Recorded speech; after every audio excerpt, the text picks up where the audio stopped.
Question में दिया है solve by dual simplex method, ठीक है। Minimize z is equal to 6x1 plus x2 subject to 2x1 plus x2 greater than equal to 0, x1 minus x2 greater than equal to 0 और x1 x2 greater than equal to 0। यहाँ पर जो minimise के अंदर दिया हुआ है z equal to 6x1 plus x2, इसे कहा जाता है ऑब्जेक्टिव फंक्शन।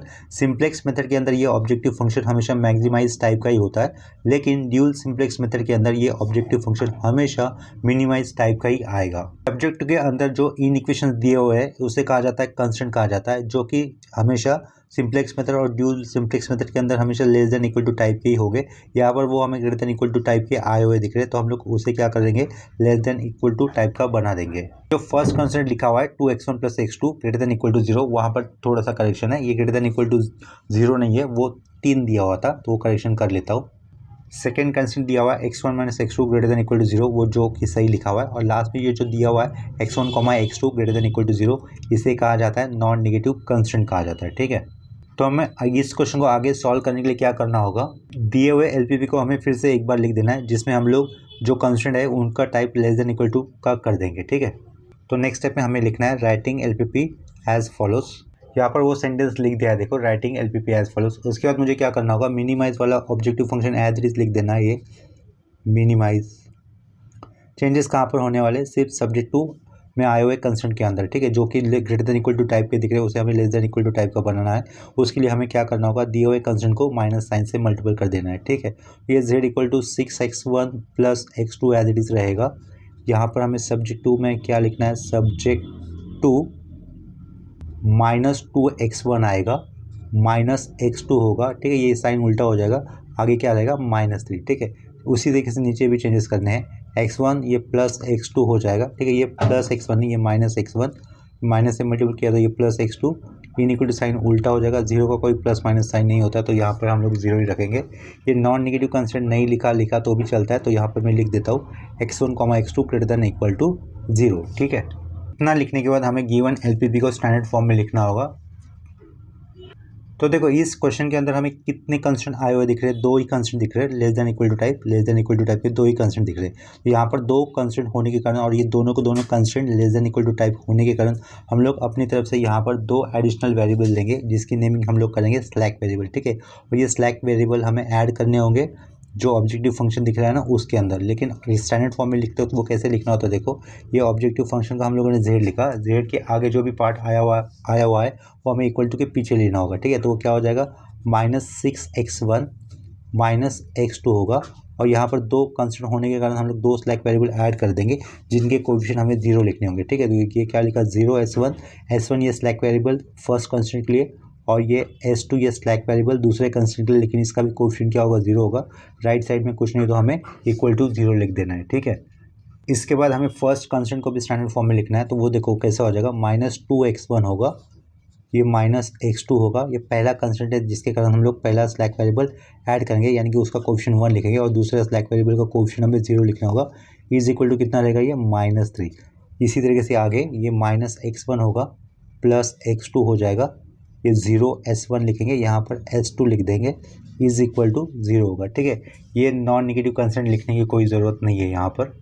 नेक्स्ट स्टेप में हमें लिखना होगा राइटिंग टेबल एज फॉलोस, या फिर हम लोग सिंपली ऐसा भी लिख सकते हैं, सिंप्लेक्स टेबल। सिंप्लेक्स टेबल लिखने के बाद जो रिक्वायर्ड कॉलम होते हैं वो मैंने यहाँ पर ड्रॉ कर दिए। फर्स्ट कॉलम में लिखा हुआ है नंबर ऑफ इटरेशन, उसके बाजू के कॉलम में लिखा हुआ है बेसिक वेरिएबल, उसके साइड में लिखा हुआ है कोएफिशिएंट ऑफ, नीचे लिखा है x1 x2 s1 s2, और उसके आगे लिखा हुआ है RHS, ठीक है। और उसके नीचे एक हॉरिजॉन्टल लाइन ड्रॉ कर दी है, उसके नीचे हम लोग क्या लिख देंगे, बेसिक वेरिएबल हमेशा ये यहाँ पर z होगा, इटरेशन हमेशा स्टार्टिंग 0 से स्टार्ट किया जाएगा, यहाँ से एक फिर से हॉरिजॉन्टल लाइन लगा दे रहा हूँ। हम लोगों ने अपनी तरफ से स्लैक वेरिएबल क्या ऐड किए थे, s1 और s2 ऐड किए थे, तो हमें z के नीचे क्या लिखना है, पहले तो s1 लिखना है और उसके नीचे s2 लिखना होगा, ठीक है। और ये z के साइड में जो पहला इक्वेशन जो बना था ना अपना, तो उसके कोएफिशिएंट हम लोग लिख देंगे। z का देखो, ये z का जो रो दिख रहा है ना हमें, उसके अंदर x1 x2 s1 s2 जो कोएफिशिएंट आए थे वो हमें लिख देने हैं।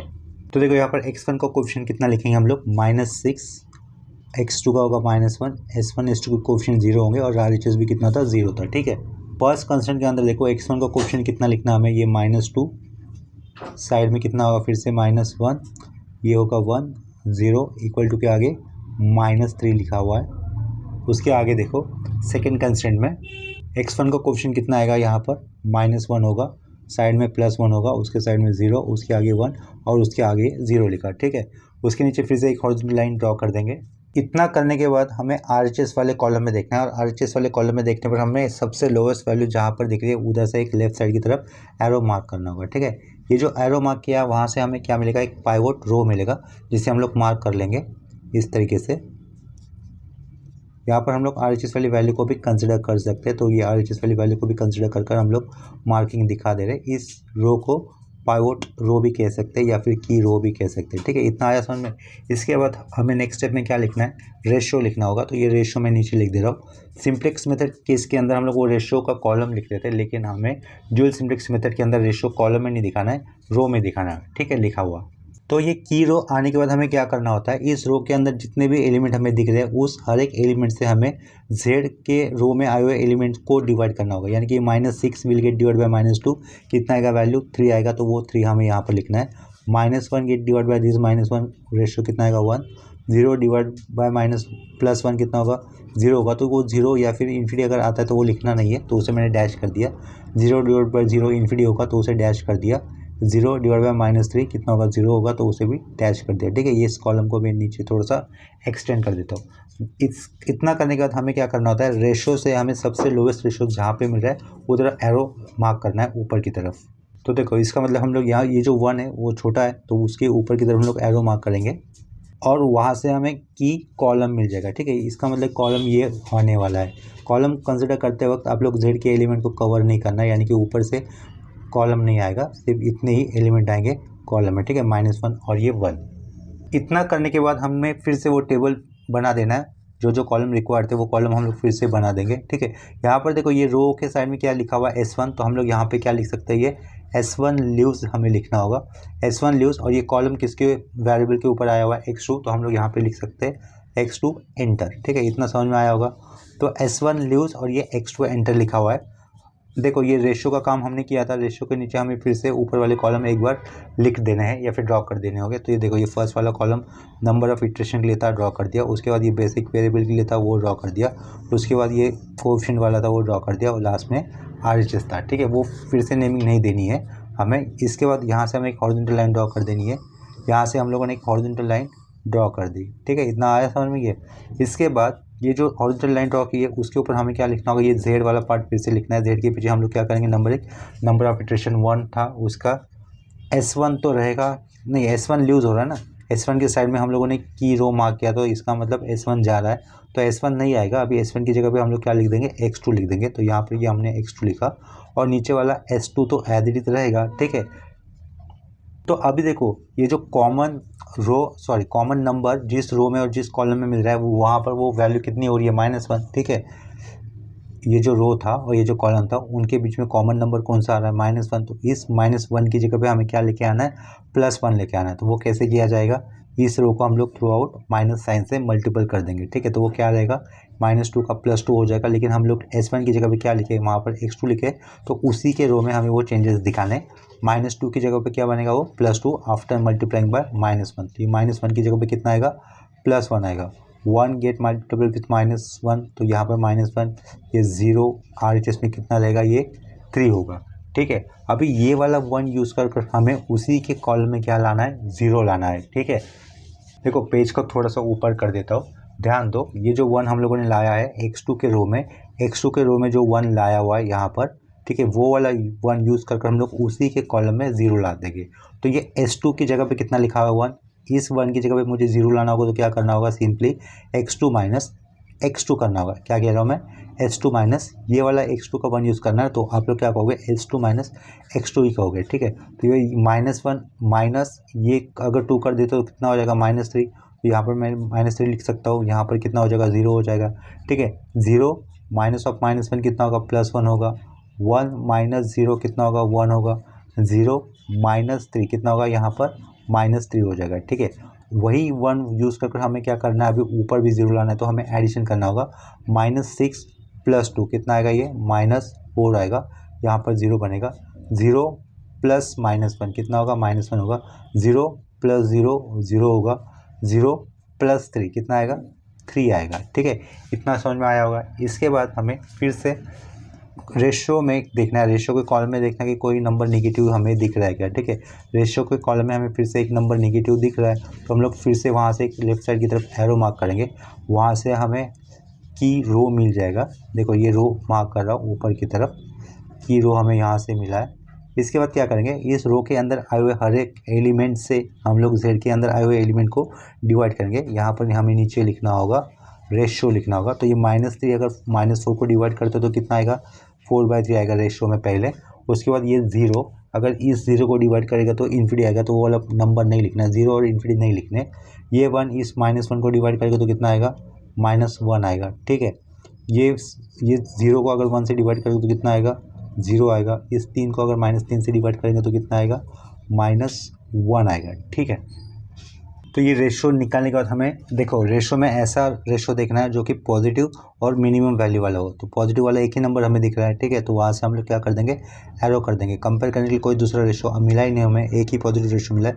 पॉजिटिव रेशियो होना चाहिए और वो वैल्यू में कम होना चाहिए, अगर कंपेयर करके एरो दिखाने के लिए हम लोग बता रहे हैं, ठीक है।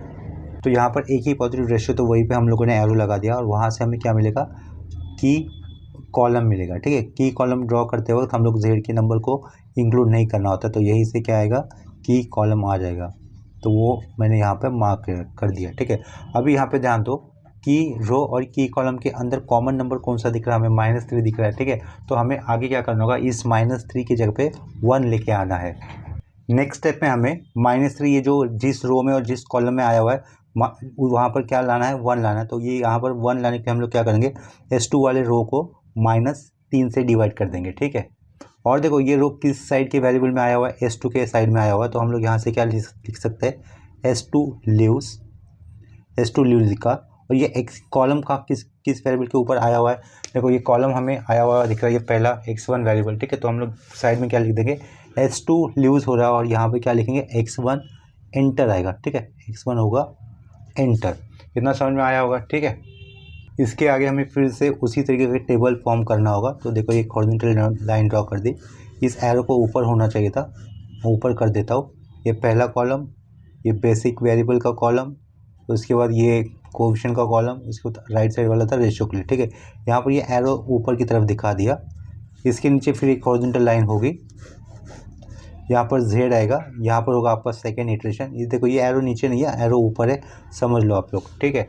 इसके बाद देखो x2 तो रहेगा, ये x2 लिखा हमने, ये s2 जा रहा है, s2 जाने के बाद उसकी जगह पे क्या आ रहा है, ये x1 आ रहा है, ठीक है। x1 आ रहा था तो वो मैं x1 लिख देता हूँ। अभी हमें क्या करना है, ये जो x1 का रो दिखेगा ना हमें, इस x1 के रो में हमें ये जो -3 दिख रहा है, इस -3 की जगह पे क्या लेके आना है, +1 लेके आना है। वो +1 कैसे आ सकता है, अगर हम लोग इस रो को -3 से डिवाइड करेंगे तो, ठीक है। तो यहाँ पर कितना होगा, +1 होगा, यहाँ पर 0 होगा। इस 1 को -3 से डिवाइड करने पर बनेगा -1/3, इस 1 को -3 से डिवाइड करने पर बनेगा -1/3, ठीक है। इस -3 को -3 से डिवाइड करने पर रहेगा 1, ठीक है। इतना समझा। अभी ये वाला 1 यूज़ कर हमें ऊपर के कॉलम में, उसी के कॉलम में क्या लेके आना है, 0 लेके आना है। यानी कि ये 1 यूज़ कर हमें कहाँ पे 0 लाना है, इस 2 की जगह पे और ऊपर वाले -4 की जगह पे, ठीक है। तो ऑपरेशन देखो कैसे बनेगा अपने पास, ये जो 2 लिखा हुआ है वो 2 किस रो के साइड में लिखा हुआ है, x2 में, तो वो 2 - 2 करते हो तो काम मेरा बन जाएगा, 2 - 2 करते हो तो काम बन जाएगा। लेकिन 1 तो मुझे यूज़ करना, और ये 1 कहाँ से आ रहा है अपना, देखो यहाँ पर x1 से आ रहा है।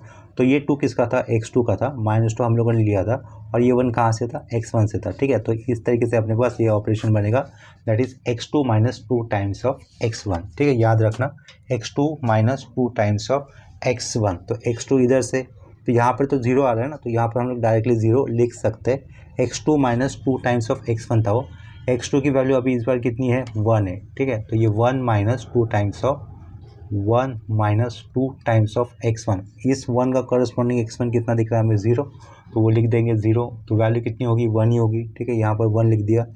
x2 कितना अभी हमें दिख रहा है, ये -1, तो ये -1 लिखा, -1 - 2 इंटू करस्पॉन्डिंग -1 का करस्पॉन्डिंग x1 कितना है, -1/3, ठीक है। ये -1/3 कर दिया, तो उसकी वैल्यू कितनी आएगी, -1/3 आएगी, ठीक है। तो हम लोग यहाँ पर फिर से लिख देंगे, -1/3 ही लिख देंगे। इसके बाद x2 का करस्पॉन्डिंग कितना दिख रहा है, 0, यहाँ पे ओवरराइट कर देता हूँ फिर मैं, ये 0 लिखा, 0 - 2 times of 0 minus 2 times of corresponding x1 कितना है -1/3 है, तो यहाँ पर वो बन जाएगा 2/3। तो यहाँ पर लिख देंगे 2/3। RHS में देखो x2 का करस्पॉन्डिंग कितना दिख रहा है हमें, 3 दिख रहा है। 3 माइनस 2 टाइम्स ऑफ, यहाँ पे वो राइट कर दिया, 3 माइनस 2 टाइम्स ऑफ 3 का करस्पॉन्डिंग x1 कितना दिख रहा है हमें, 1। ठीक है, तो साइड में कितना करूँगा 1, वो वैल्यू हो जाएगी 1 ही हो जाएगी, वैल्यू रहेगी 1। ठीक है, तो यहाँ पे वैल्यू हो रही है 1। इसके बाद सिमिलरली हमें देखो इस z के साइड में क्या दिख रहा है, ये -4 और ये -4 किसके रो में था, इस 1 के ही रो में था ना, तो ये वाला 1 यूज़ करके हम लोग 0 ला रहे थे।